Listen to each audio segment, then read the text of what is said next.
Okay, all right. I've given some sourdough starter to some friends, people at work, that kind of thing, and I've tried to tell them how I do it. I figure I'm just gonna do a little video and show them how I do it. And live on Orcas Island. We're surrounded by water that connects to the Puget Sound, or the Salish Sea and the Pacific Ocean. You see that right there, back behind the banana tree or plant. Excuse me. Anyway, back to this. Uh, there's a lot of videos on YouTube that show how to do sourdough bread. I have a mixer. Don't like getting this dough all over my hands, especially at first. So that's what I use. Anyway, and I highly encourage this. Yeah, I don't really ever touch the dough with my hands. Anyway, here we go. Let's maybe go a little wider here. So, like that. Usually just pour whatever goes in there. And it probably would have been better to do this yesterday. Looked like there was a little bit of hooch on there. That's kind of the juice, the alcohol that kind of forms. But good bit there. Now, wash this stuff off my hand and get some water.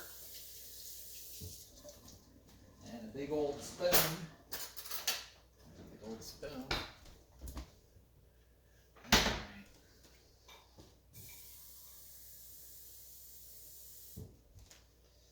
So here's the water, a little bit of water.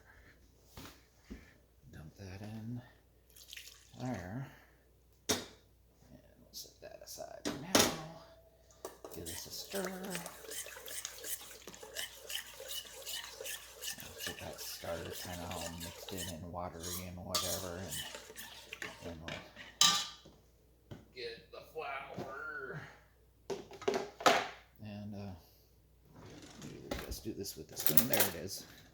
So I'm gonna usually keep this ladle right in there, and just dump it in there. Probably get like 3 or 4 of them in there.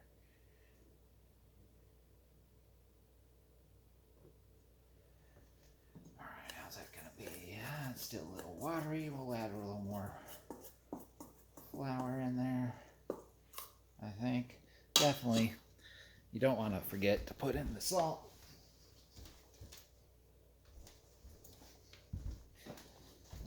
Kind of cup your hand, pour in, maybe a little more. Yeah, that's good. See how this is going.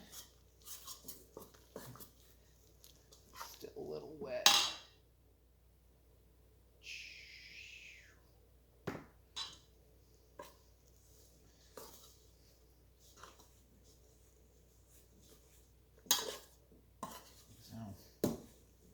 Alright, that's going to be good. That's good. Now, take that, throw it on there. Throw that in there, we won't hook that up. We'll just let this fry as well. I'm going to put that in there now, actually. Give it 20 minutes. I believe the term is autolyse. It's French. Basically, you just kind of let it all kind of sit up, the water, the flour, and the salt. And, the starter, which is the yeast. That's all we put in the bread. It's keep it simple. And then there's the rest of your starter. And make more starter. And put more flour in there. And I usually just kind of give a look. As I can. That'll be a good amount of starter. Then go over to the sink, fill it up, and mix it up. Well, not fill it up, but we mix it up. Try to get the consistency that you want. I'll come back and show that.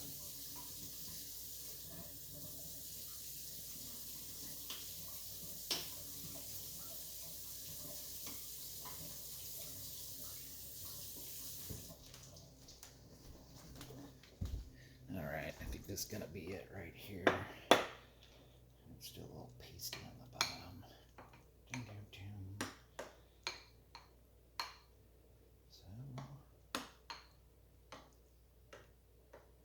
And I usually don't worry about the lumps too much. Once that yeast gets cooking in there, it all kind of liquefies. Just wow. As a whole living creature, this yeast that I've been growing here for, as a proud father would say, 33 months. They're still in the months phase. I think, is it 33 months? No, it's not even 33 months. It's like 21 months. Yeah, there we go. That sounds better. Still in the proud father phase. When they get to be a toddler age, I think, yeah, you go by the years. But right now we're 21 months. There we go. I wonder what was 21 months ago. Beginning of the dark daughters. All right. Okay. That's pretty good. And it looks lumpy now, but like I said, the yeast will take care of that. And go rinse this. Don't want it to dry. It makes a big mess. Then we'll cover that. Looks like a Mr. Whisker's whisker. That's the cat. Oh well. All right. So wait 20 minutes, and then we're gonna blend this really good for a couple of minutes. Get it all mixed in together. Then we'll disconnect the dough hook. And I usually do drop it down in there, and then cover it and let it rise until it's time to go to bed, or you kind of look at it. And then at that time, you put the dough hook back on and you mix it really well. You kind of develop the gluten in it, they say, and then you flour your basket, and then you put the dough in the basket. And then you cover it, and I usually put it in the refrigerator, though sometimes I leave it out, but leave it out on the counter and it's warm. It's a sunny day here in the Pacific Northwest. It's 38 degrees outside, but with the sun, we have all this southern exposure. It's going to be about 80 here in a minute. So definitely you're going to proof it in the fridge and kind of take a look at it. You eyeball it and see how much it has risen. You know where it was when you put it in there, when you put it in the basket. And then want to see some rise. You just don't want to overproof it, because I've had it so it's like over the basket. It's just like super overproofed, and then you end up getting a bit of a flat bread because you put it when you're cooking it, you put it in your pan or pot or whatever you're using. I usually use a paella pan, and you score it. I usually do a X and then little lines. Neither here nor there. But you do that and you kind of like pop it and all the air goes out of it and you make a flattish bread. It's like that.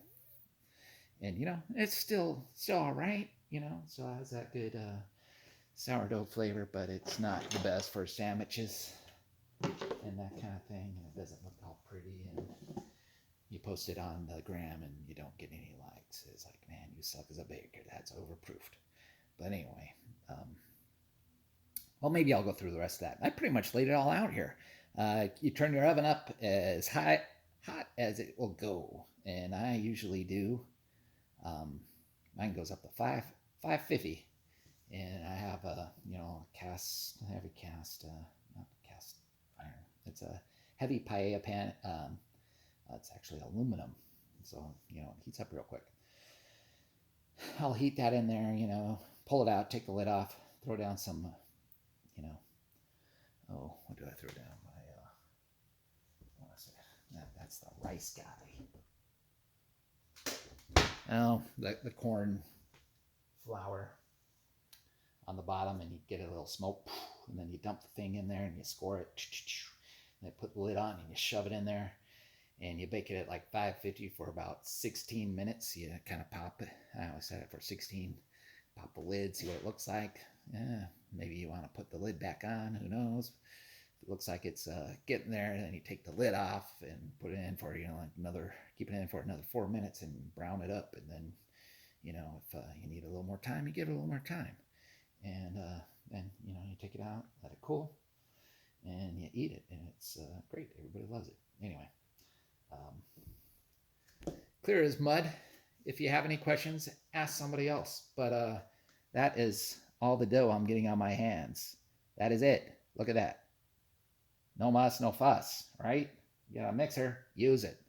Anyway, later, the people I'm making this for know how to get a hold of me. So that's that.